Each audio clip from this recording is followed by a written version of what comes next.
हुआ बूथ पर अनिल जी जो पोलिंग एजेंट थे, उनको चुनाव के बाद उन्होंने कहा था कि तुमको काउंटिंग देखने नहीं देंगे, ताकि भविष्य में, अभी चूँकि काउंटिंग बाकी है, कल काउंटिंग होना है, काउंटिंग के बाद भी प्रतिक्रिया होती है चुनाव में। और आप जानते हैं कि यहाँ का कैंडिडेट कौन है, माले का कैंडिडेट है, जिसको लोग मुड़कटवा पहले कहता था। जानबूझकर के मारा गया है कि धमकी दिया गया था। पहले भी हम लोग वोट मांगने गए थे, उस समय भी धमकी दिया गया।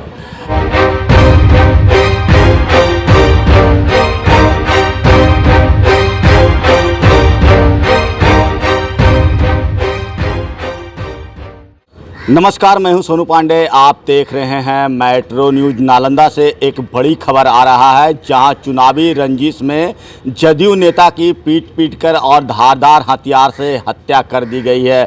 तो यह घटना जो है वो परवलपुर थाना क्षेत्र के महुआ का बताया जा रहा है, जहां चुनावी रंजिश में जदयू नेता की हत्या कर दी गई है। और हत्या होने के बाद जो है यहाँ पर सभी जदयू के कार्यकर्ता लोग जो हैं यहाँ पर बिहार शरीफ सदर अस्पताल में आए हुए हैं। और मृतक अनिल प्रसाद हैं, जो 60 वर्षीय है। उन्होंने वो जदयू नेता जो है वो एनडीए प्रत्याशी कौशलेंद्र कुमार के पोलिंग एजेंट बने थे। और पोलिंग एजेंट बनने के दौरान उस समय भी किसी प्रकार को लेकर तू मैं हुआ था। और आज अहले सुबह जब मॉर्निंग वॉक के लिए वो निकले तो पूर्व से घात लगाए बदमाशों ने उनकी निर्मम हत्या कर दी है। तो मैं यहाँ पर पहुँचे हुए सभी जदयू नेता से बात करूँगा कि क्या कुछ लेकर जो है यहाँ पर हत्या की किस तरह से कैसे क्या सूचना मिली है। सूचना मिली है कि हमारे परवलपुर प्रखंड के महुआ गांव के हमारे अनिल जी पोलिंग एजेंट थे। पोलिंग एजेंट बाद कल उनको कुछ लोगों ने धमकी दिया और धमकी देने के बाद आज घटना सुबह 4:30 बजे उनकी हत्या कर दी गई। कई लोग हत्या में शामिल हैं, उसका FIR दर्ज किया जा रहा है। हम मांग करते हैं कि जितनी कड़ी से कड़ी कार्रवाई की जाए, ताकि आइंदा, अभी काउंटिंग बाकी है, ताकि आइंदा किसी को भी हिम्मत न हो इस तरह की बात करने की। अब तक इस हत्या के बाद क्या कुछ कार्रवाई की गई है पुलिस द्वारा? मैं वरिष्ठ जदयू के नेता हैं, मैं उनसे बात करूंगा कि क्या कुछ अब तक कार्रवाई की गई पुलिस द्वारा। ये घटना बहुत दुखद है और दुर्भाग्यपूर्ण भी है। चुनाव तो शांतिपूर्ण संपन्न हुआ था, लेकिन जो चुनाव में हारने वाले लोग हैं उन लोग काफ़ी आक्रोशित हो गए हैं। और हमारे महुआ बूथ पर अनिल जी जो पोलिंग एजेंट थे, उनको चुनाव के बाद उन्होंने कहा था कि तुमको काउंटिंग देखने नहीं देंगे। और दुर्भाग्य इस बात का है कि कल होकर के ही उसके सवेरे जब वो निकले तो उनको कई हथियारबंद लोग जो पूर्व से घात लगाए हुए थे, उन्होंने की उसकी निर्मम हत्या कर दी।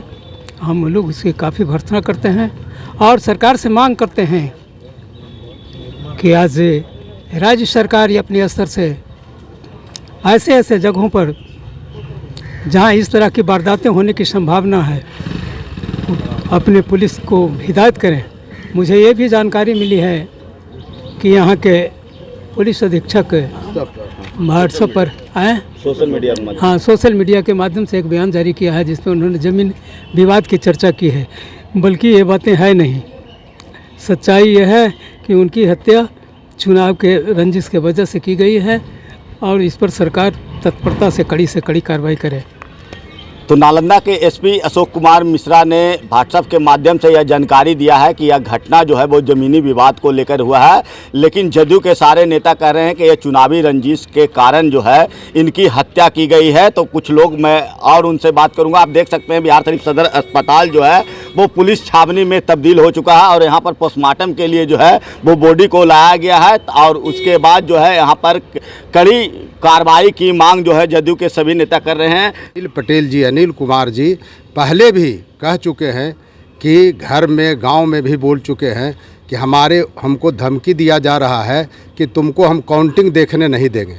वास्तव में अनिल पटेल जी को जो इनका विरोधी लोग था, गुंडे तत्व थे, उन्होंने काउंटिंग देखने नहीं दिया इनको और इनको जानलेवा हमला करके इनकी हत्या कर दी। मतलब अपने मंसूबे में हाँ, कामयाब हो गया।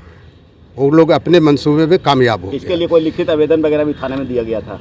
जिन्हें अभी तो ये तो जानकारी हमको नहीं है, लेकिन गांव घर में इस बात की चर्चा उन्होंने किया था कि कुछ लोग जो है हमको धमकी दे करके कह रहा है कि हम काउंटिंग तुमको देखने नहीं देंगे, और वह काम करके उन्होंने दिखा दिया है। इसलिए सरकार से, जिला प्रशासन से हम मांग करते हैं कि जो इसमें संलिप्त है उसको कड़ी से कड़ी सज़ा दी जाए, ताकि भविष्य में, अभी चूँकि काउंटिंग बाकी है, कल काउंटिंग होना है, काउंटिंग के बाद भी प्रतिक्रिया होती है चुनाव में। और आप जानते हैं कि यहाँ का कैंडिडेट कौन है, माले का कैंडिडेट है, जिसको लोग मुड़कटवा पहले कहता था, और पूरे देश का यहाँ नक्सली आकर के प्रवेश किए हुए हैं। कहीं भी किसी समय भी किसी की घटना किसी के साथ हम लोगों के पार्टी के नेता और जो गठबंधन के नेता हैं उनके साथ हो सकता है। इसलिए जिला प्रशासन को सतर्क होना चाहिए। तो क्या कुछ आज आप युवा लेता है, किस तरह चुनाव तो काफ़ी शांतिपूर्ण ढंग से संपन्न हुआ, लेकिन चुनाव में अभी काउंटिंग बाकी है, काउंटिंग से पहले जदयू नेता की हत्या कर दी जाती है, तो क्या कुछ कारण लग रहा है? कारण तो वही है कि जब जो भी जदयू का नेता थे वो बढ़ चढ़ के भाग लिए थे, और उसी का कारण है कि इस तरह का जो है निर्मम हत्या किया गया है।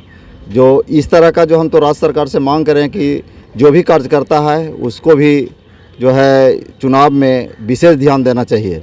जैसा कि हम जानते हैं कि हम लोग भी कार्यकर्ता हैं, हम लोग भी हम दिन और रात नहीं देखते हैं, अपने पार्टी के लिए कोई भी काम करता है, जो बढ़िया सरकार रहता है उसके लिए काम करता है, लेकिन जो विपक्षी पार्टी है वो घात लगाए रहते हैं कि इसको ख़त्म करेंगे तो जदयू कमज़ोर होगा या पार्टी कमज़ोर होगा, इस तरह का।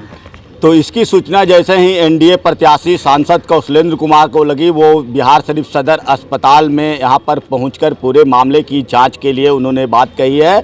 तो लगातार आप मेट्रो न्यूज़ के साथ बने यहाँ पर। और अनिल जी हमारे पार्टी के पुराने साथी थे और हम लोग की उम्र के ही थे वो, और मैं समझता हूँ कि लगभग 20-25 साल से हमारे पार्टी में आना जाना, और उन्हीं को हम लोग पोलिंग एजेंट भी बनाए थे। क्या कुछ लग रहा है? क्या कुछ वो जानबूझ करके मारा गया है कि धमकी दिया गया था। पहले भी हम लोग वोट मांगने गए थे, उस समय भी धमकी दिया गया। अब सोच लीजिए कि जो मारने वाला लोग है कितना उसको बल मिलता है कि एक सामुदायिक भवन है उसमें वो कब्जा करके रखे हुए है, उसी में दलान बनाया है और उसी में दारू बेचता है। पुलिस उसके से मिली भगत में रहती है। अभी तक स्पष्ट हो पाया नहीं। अभी तो हम लोग परिजन से मिले हैं और अभी जा रहे हैं जहाँ घटना हुई है, तो घटना को निष्पक्ष रूप से जांच करके जो भी कारण होगा और जो भी दोषी होंगे उनको तुरंत कार्रवाई की जाएगी। जमीन विवाद से जुड़ा मामला प्रतीत हो रहा है सर। देखिए अभी क्या मामला, ये तो इंक्वायरी के बाद पता चलेगा, अभी से कहना तो ठीक नहीं है।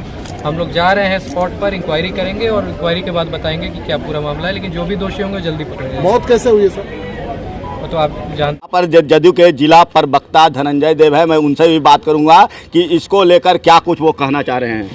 देखिए, आज सुबह ही हम लोग को पता चला है और ये चुनावी रंजिश की वजह से हुआ है। कल ही हम लोग के पोलिंग एजेंट थे, आज हम लोग के बीच नहीं है। ये जांच का विषय है और प्रशासन से मांग करते हैं जो दोषी है उसको चिन्हित करके कड़ी कार्रवाई करे। ये कोई ज़मीनी विवाद नहीं है, ये चुनावी रंजिश में हत्या हुई है।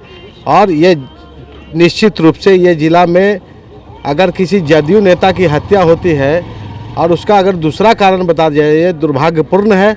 और प्रशासन से मांग करते हैं कि इस पर अविलंब कड़ी कार्रवाई करने की कृपा करें।